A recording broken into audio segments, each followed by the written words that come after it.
Olá, sejam bem-vindos ao programa Valor em Saúde.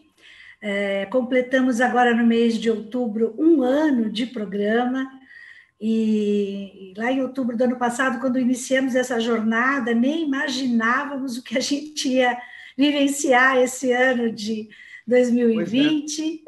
E eu estou aqui com o André Médici. Tudo bem, André? Seja bem-vindo. Obrigado, Tânia. É um prazer estar aqui no programa Valor em Saúde.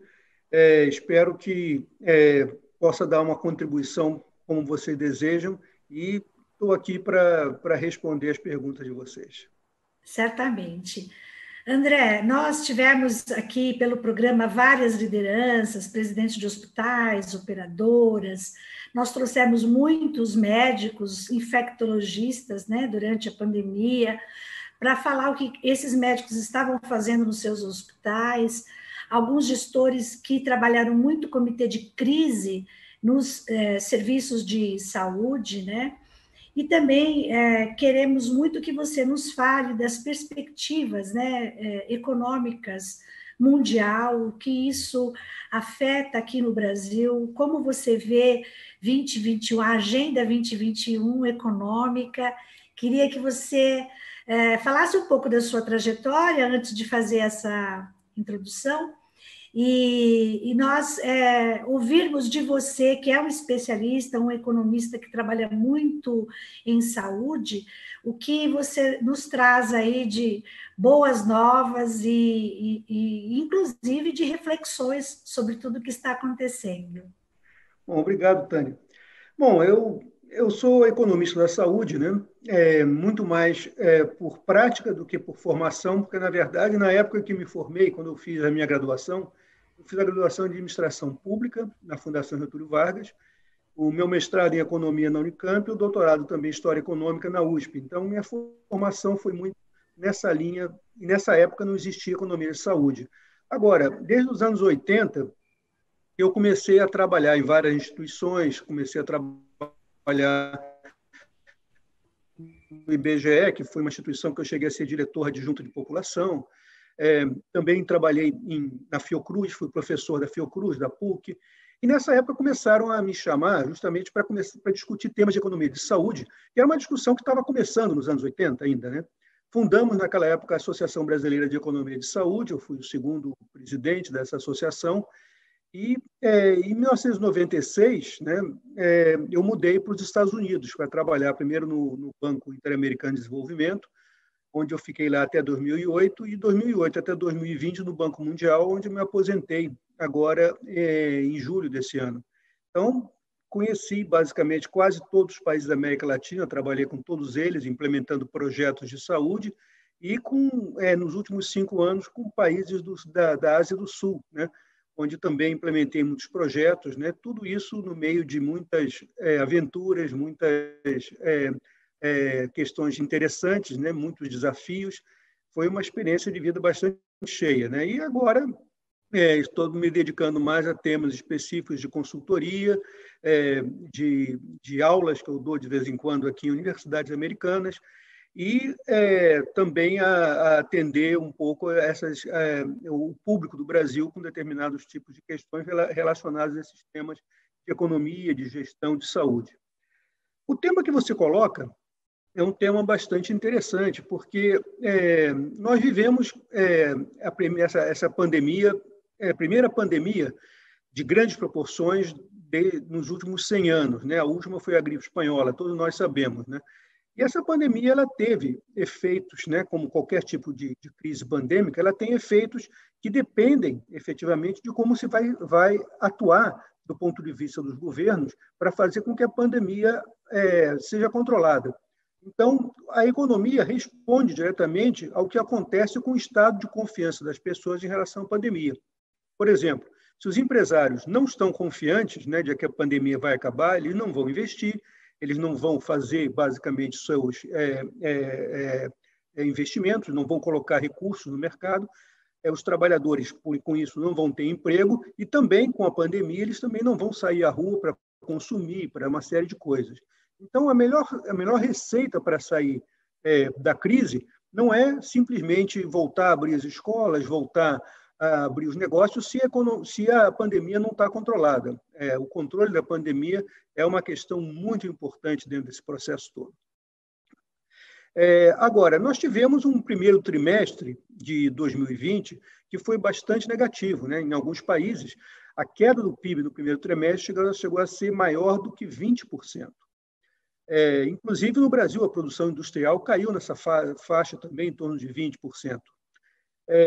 Depois, no terceiro trimestre que estamos vivendo agora, ou que está terminando agora, a situação melhorou um pouco, houve uma melhoria das condições, e aí as projeções econômicas começaram a melhorar. Quer dizer, quando a gente pensava, basicamente, o que o Fundo Monetário Internacional, o que o Banco Mundial diziam, basicamente, no mês de abril, por exemplo, era que a economia mundial em 2020 ia cair em torno de 6%, 7%, e que países como o Brasil iam cair em torno de 9%, Estados Unidos ia cair 12%. Agora a gente vê que já não é mais assim, né? As projeções econômicas do último World Economic Outlook, do Fundo Monetário Internacional, estão mostrando claramente que nós vamos ter, no caso dos Estados Unidos, um decréscimo do PIB, mas bem menor, em torno de 4%, a economia está se recuperando. No Brasil, ela vai estar em torno de 5,8%, né? O Boletim Focus do Banco Central já está dando, basicamente, uma estimativa em torno de 5,1%.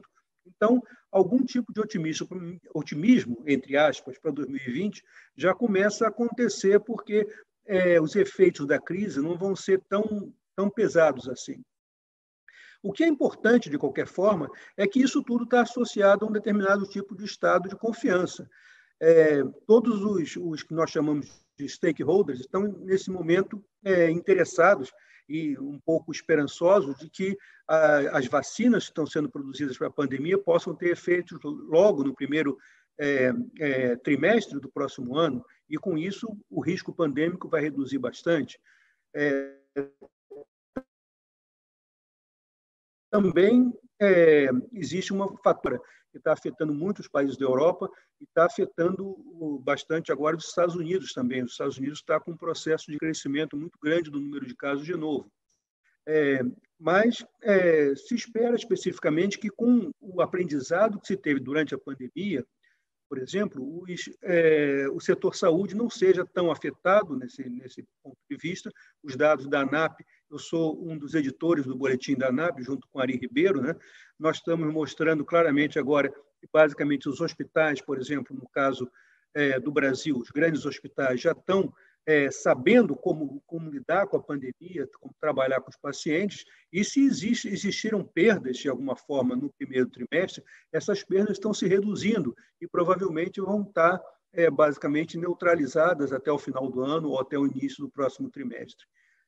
Nós também podemos dizer que, em certo sentido, o setor saúde aprendeu a curar os casos, ou pelo menos a tratar melhor os casos de Covid-19. Então, a gente não vê um efeito de crescimento na mortalidade como a gente está vendo no número de casos com essa segunda onda. Essa segunda onda traz um efeito muito menor na mortalidade, o que faz também com que dê um pouco mais de esperança de que as pessoas estão, de alguma forma, um pouco mais protegidas pelos sistemas de saúde, ainda que isso não seja uma coisa totalmente ampla, mas progressivamente se vai chegando nesse tipo de resultado. Enfim, eu acho que as perspectivas que a gente tem para 2021 é que vai ter um crescimento, né, econômico. 2021 vai ser um ano de crescimento, porque toda vez que você tem uma recessão tão forte como essa, o ano seguinte vai ser um ano de crescimento.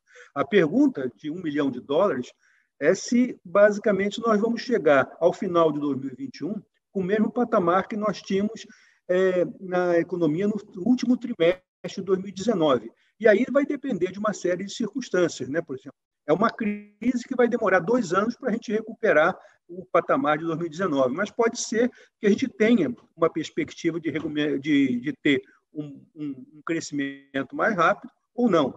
O Brasil se espera que ele cresça em torno de 3,8% em 2021, de acordo com o Economic Outlook do Fundo Monetário, e os Estados Unidos em torno de 4,1%. Então, basicamente, são essas as perspectivas que estão se colocando aí do ponto de vista do crescimento. Agora, todas as questões que se colocam também é que um conjunto de inovações associadas à tecnologia da informação são colocadas no mercado. Então, nós estamos vivendo uma época de grandes transformações também. Se essas transformações estavam indo lentamente, pois já existiam muitos investimentos em processos antigos, agora, com os processos antigos caindo, essas inovações vêm de uma forma muito rápida. Então, talvez uma grande esperança de um crescimento maior possa vir daí, da velocidade de transformação e de mudanças que a gente vai ter ao longo desse processo. André, você sempre foi um defensor e estudioso da saúde pública no Brasil, né? Eu já vi você falar, escrever artigos interessantes, e eu queria que você falasse um pouquinho exatamente desses seus estudos, né, e do seu interesse na saúde pública. Nós também acreditamos que a experiência que tivemos aqui no Brasil com o SUS foi realmente extremamente importante para todos, né, da área assistencial, área médica e principalmente para a economia do nosso país. E eu queria que você, então, falasse dessa sua experiência, dos estudos que você já fez em saúde pública e como você vê o nosso avanço, né, da saúde pública no Brasil por conta dessa experiência e tudo que aconteceu este ano. Olha, eu acho que os estudos que eu fiz na área de saúde pública, eles estão muito mais voltados para a questão específica de financiamento da saúde, né? É um dos temas que eu tenho me debruçado muito, no caso específico do SUS, e também de eficiência ligado ao SUS, né? Basicamente, uma das questões que é inegável é que, basicamente, se nós não tivéssemos o SUS, nosso processo de perdas de vidas e de deterioração, né, da saúde das pessoas ao longo dessa pandemia poderia ter sido muito maior. Então, o SUS, na verdade, ele foi uma salvaguarda que, para as pessoas que não têm capacidade especificamente de se atender no setor privado, que não têm acesso a planos de saúde, ele foi efetivamente um setor fundamental para que se possa dar um tipo de respaldo a essas pessoas.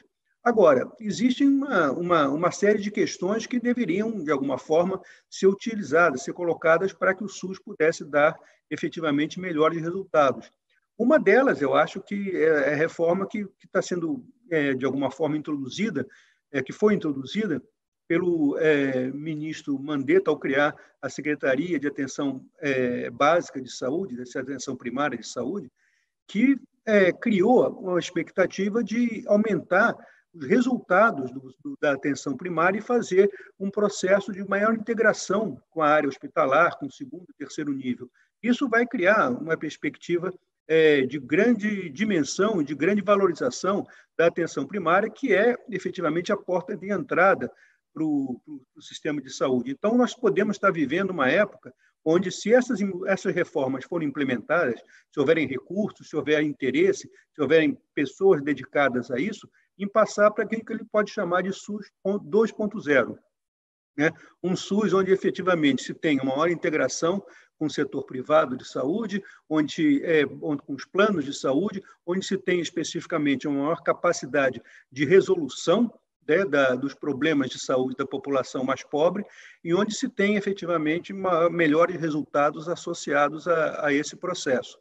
Então, nesse momento, nós estamos, eu, pelo menos, tenho conversado com muitas pessoas sobre essa questão de como implementar esse programa, como aumentar a eficiência do sistema de atenção primária do SUS e como fazer com que ele tenha uma efetiva integração com o setor privado para que se possa falar realmente que a gente tem um sistema integrado de saúde e não sistemas atomizados como a gente tem, ou como a gente teve no passado em relação ao SUS e à saúde suplementar.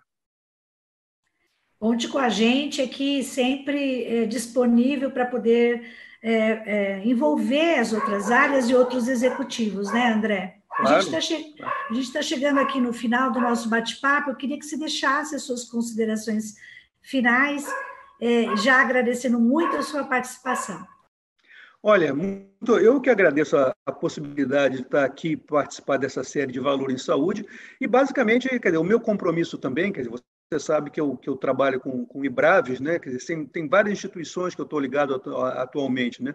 Uma delas é o IBRAVES, Instituto Brasileiro de Valor em Saúde, outro é agora a ANAP, né? Onde eu tenho trabalhado bastante com eles nessa questão específica dos processos de produção de informações de saúde, o SINHA e as notas técnicas que nós estamos produzindo pela ANAP são realmente espetaculares, e vocês vão acabar de receber essa semana a técnica número 3 desse ano, que faz uma pesquisa, basicamente, sobre telemedicina, como os hospitais avançaram no tema de telemedicina, com dados concretos dos hospitais da ANAP. Então, isso vai ser uma coisa muito interessante. E eu queria também, de alguma forma, dar uma esperança para todos, que, na verdade, as crises são sempre momentos de reorganização, são momentos de recriação. Então, vamos aproveitar também essa crise para poder recriar e fazer melhor aquilo que a gente não estava fazendo antes, porque a gente já vinha com uma carga de passado que nos prendia muito, né? Então, eu agradeço a participação e espero que todos possam ter essa perspectiva de, mesmo com a crise, ter uma esperança de que se pode fazer coisas ainda melhores. André, o André também está no FIGS, o Fórum Inovação e Gestão em Saúde, ele é um dos curadores, né? Claro. Nós temos hoje, né, dia 27 de outubro, esse programa é gravado, hoje a gente tem uma versão digital, onde a gente está reunindo os secretários estaduais de saúde para discutir o que cada secretaria, o que cada estado aprendeu e tirou de experiência durante a pandemia, né? E a gente tinha um evento este ano presencial, que foi adiado por conta da pandemia. O André estará conosco, certamente teremos muito mais a agregar, a contribuir nesse evento, por conta de tudo que nós vivenciamos. E você, André, tem um trabalho brilhante, nós da saúde, gestores, executivos, administradores, todos temos muito a agradecer pela sua contribuição, que realmente tem sido muito importante neste momento, né? Eu sei que você tem uma agenda extremamente competitiva, né? Todo mundo chamando você para poder falar e trazer essas perspectivas, essa sua visão e esses estudos que você já realizou pelo Banco Mundial e agora pela sua consultoria e agora também pela ANAP. Quer dizer, essa construção, né, de geração de conteúdo é extremamente importante.